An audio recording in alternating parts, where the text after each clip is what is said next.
back to my channel, Transparent Homeschool. My name is Beth. Today I'm bringing you a super quick video about history and geography games for game schooling. It's super close to the holiday season. I hope this video comes out still in enough time to get these online if you are interested in any of them to play with your family. We just started collecting games probably in the last year or so, so I do not have a ton of games for the history and geography category, but this is what I have to show you for right now.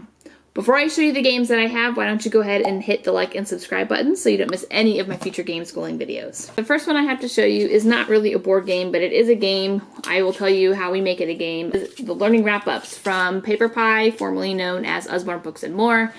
These are probably most known for their math. They have an addition, subtraction, multiplication, and division.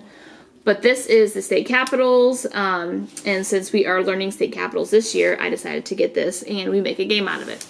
So what you do is you choose one of these key things, and it has all of these notches on the side. So you start on this side, and this one says North Dakota. So the capital of North Dakota is Bismarck.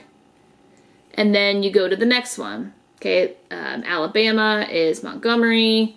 South Dakota is Pierre. Texas is Austin. New York is Albany. Hawaii is Honolulu. Missouri is Jefferson City. Florida is Tallahassee. Kansas is Topeka. Maine is Augusta. Vermont is Montpelier, and Virginia is Richmond.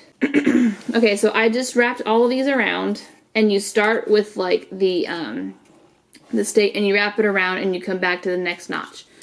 The way that this is kind of like a game is on the back. If you can see, it has all of these different. I'll do this one. It has all these different notches. So at the end, when you're finished, your rope should be following that pattern, right? And if it's not, then you got something wrong. And so this is a really good way to test state capitals. What we do as a game is I will time them, and whoever gets the fastest with all of them right is the winner that time. They are not in any order. They're not in alphabetical order, so it is kind of like all random on here, and it's really cool to see that they are learning as they go through this. The next is the Scrambled States of America. This game, oh my goodness, it's really, really a great game. We play a different way than it says in the instructions just because we have younger kids and it is harder for them to do some of the things in here. When you open up the box, it comes with this book with a little story, and it kind of sets up the game for you. But each team or player gets this map, and it has all 50 states on it. It comes with 2 decks of cards. These are category cards, and these are state cards. Each state card has the name, a little picture, the capital, and the nickname of the state. And then all of these cards tell you kind of what to look for in your state.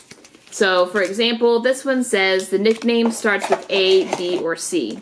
So you have a few cards laid out in front of you. We play the state cards are face up. That way we can all help each other out. But the state nickname for Kansas is the Sunflower State. So it does not start with A, B, or C. So you would go to another state in your hand.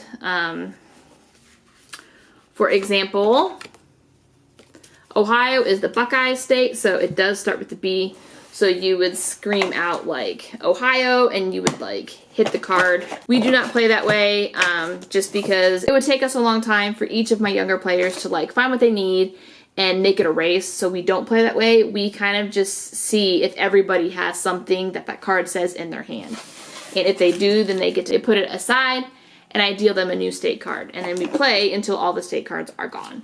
The next game I feel could be considered a social studies game, right? Life. So I have Life, regular Life, and I have Life Junior. Now, the reason I say that this could be considered social studies is easily because you are making everyday decisions in this game, right? You're choosing careers, you're choosing vacations, you're choosing houses, and all of those kinds of things. And so, when we think about our social studies category, this is part of that too, right? And so it does deal with money, so you are getting some like math there and stuff like that. But I just feel like this game is really a great way to kind of understand life choices. And so we do play this sometimes. We started playing this with my kids, and it was a little intense. So that is why we bought the Life Junior version. It is basically the same thing, only on a very, very, very, very lower scale. There are not that many decisions, but it is still a great game to go over like life skills and kind of figure out how you are going to get to where you need to go. This is about vacations, and so based on like what you do, how can you go on the vacation?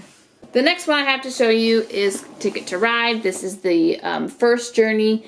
We do not have the regular Ticket to Ride only because when we bought this one, we thought because it's like the junior version, you know, the first journey, this would be good for the kids. And then as they grew older, we would get the regular Ticket to Ride.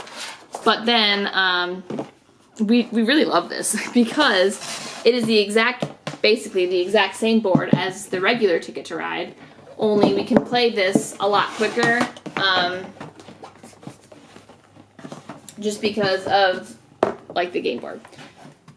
So the game board is still really big, and it does, it has different cities on it. You are trying to make it from one city to another. This one is from Montreal to Atlanta, and so you are trying to figure out how to get from there to there, and you have different colored trains depending on what team you are. And it is a really fun game. It's a nice way to get used to kind of the layout of the United States and some Canadian cities as well. It's not an exact replica of like the United States layout, but it is, you know, close enough to where they start to realize the geography of places of well-known cities in our country. So this is Ticket to Ride First Journey.